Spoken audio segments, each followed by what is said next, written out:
Happy Valentine's. Order, happy Valentine. Happy Valentine's. Giliw, di mapigil ang puso ng damdamin ko. Giliw, nagpapaiwating na sa'yo ang damdamin kong Meanwhile, Yo, what is up sa inyo mga boss? Ichi Boss JB. Ngayong araw nga ay 14 at araw ng mga puso. Happy Valentine's sa inyong lahat. At sana ay maging masaya ang araw ninyo mga boss. Ito nga pala ang plano namin mga boss. Simpleng date with kulitan. As long as na masaya kayo parehong dalawa, yun ang pinakamagandang date mga boss. At ayan, sinetup ko na nga ang picnic carpet namin dyan mga boss. Isabay na rin nating setup ang camera dahil tayo ay nagugutom na. Ito nga pala ang mga pagkain na binili namin mga boss.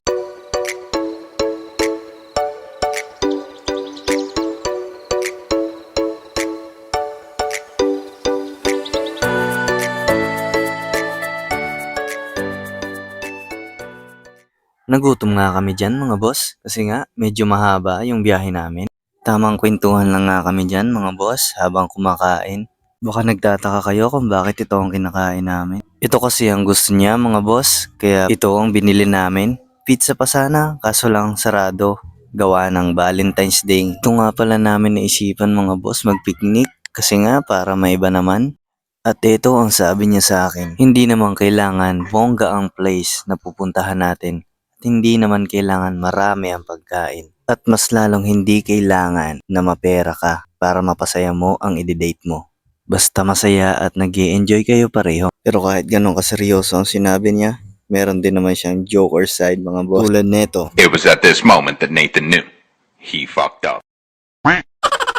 Pinaglaruan nga tayo mga boss. Tingnan nyo naman ang itsura. Tawang-tawa pa no? Nope. Tawang-tawa siya mga boss kapag pinagtitripan ako. Pero kapag ako ang nagtitrip sa kanya, ay nade. Sigurado.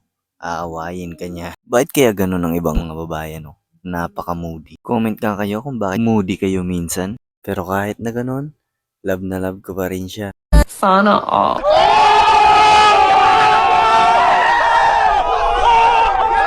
Pero anyway, Valentine's is not just for couples only. It's also for friends and family na nagmamahal sa'yo. Kaya sa mga single na nagmumukmok kapag February 14, hindi nyo naman kailangan magmukmok mga boss. I-enjoy nyo lang ang araw na yan kasama ang pamilya ninyo o di kaya ay mga kaibigan nyo. Kasi ako, gustuhin ko man na makasama sila papa at mama. At mga kapatid ko, hindi ko magawa kasi nga nandun sila sa Faraway. Pero ayos lang dahil pupuntahan naman natin sila doon. So yun, pagkatapos nga namin dito mag-date ni Baby Loves, ang plano ko kapag kauwi namin ay bibilihan ko sila mama, papa, which is ang aking lolo at lola. Bibilihan ko sila ng napakasarap na milk tea. many hours later. At ayun nga, nakauwi na tayo mga boss. At ito na rin ang pinakakaw nating napakasarap na milk tea na may kasamang burger. Minekos-mekos nga muna namin dyan mga boss para masarap inumin ang milk tea. Hinatihan pa nga ako dito ni mama ng kanyang burger na binili ko. Kasi busog pa raw siya. Nagpasalamat nga sila sa akin dyan mga boss kasi nga naalala ko sila. Sabi ko syempre naman naaalala ko kayo palagi. Kasi kung hindi dahil sa inyo, wala si Junan dito. Sabi ko ako nga dapat ang magpasalamat sa inyo Kasi sa mga sakripisyo na ginawa ninyo para sa akin, napakalaking utang na loob ko sa inyo pa.